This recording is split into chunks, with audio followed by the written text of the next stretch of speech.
কুষ্টিয়ায় সড়ক দুর্ঘটনায় সিএনজি চালিত অটোরিকশা যাত্রী জামাই শাশুড়ি সহ 5 জন যাত্রী নিহত হয়েছেন। শনিবার 21 ফেব্রুয়ারি দুপুরে শহরের বাইপাস কুষ্টিয়া স্টোর এলাকায় গ্যাস সিলিন্ডারবাহী একটি ট্রাক ও অটোরিকশার মুখোমুখি সংঘর্ষে হতাহতের এই ঘটনা ঘটে।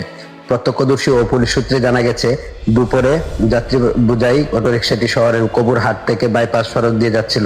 এ সময় বিপরীত দিক থেকে আসা দ্রুতগামী গ্যাস সিলিন্ডারবাহী একটি ট্রাক নিয়ন্ত্রণ হারিয়ে সজোরে ধাক্কা দিলে অটোরিকশাটি দুমড়ে মুচড়ে যায়। এতে ঘটনাস্থলে 3 জনের প্রাণ হারান। গুরুতর আহত হন আরো 2 জন। আহত অবস্থায় তাদেরকে উদ্ধার করে স্থানীয়রা কুষ্টিয়া জেনারেল হাসপাতালে নিয়ে যাওয়ার পর চিকিৎসাধীন অবস্থায় কিছুক্ষণের মধ্যে তাদের মৃত্যু হয়। খবর পেয়ে ফায়ার সার্ভিস ও পুলিশ সদস্যরা দ্রুত ঘটনাস্থলে পৌঁছে উদ্ধার কাজ শুরু করেন। দুর্ঘটনার পর বাইপাস সড়কে কিছুক্ষণ যান চলাচল ব্যাহত হলেও পরে পরিস্থিতি স্বাভাবিক হয়। হাইওয়ে পুলিশ ভারপ্রাপ্ত কর্মকর্তা ওসি আবু উবায়েদ টনার জানান, দুর্ঘটনা কবলিত ট্রাক ও অটোরিকশাটি জব্দ করা হয়েছে। তবে ট্রাক চালক ঘটনার পরপরই পালিয়ে যাওয়ায় তাকে আটক করা সম্ভব হয়নি।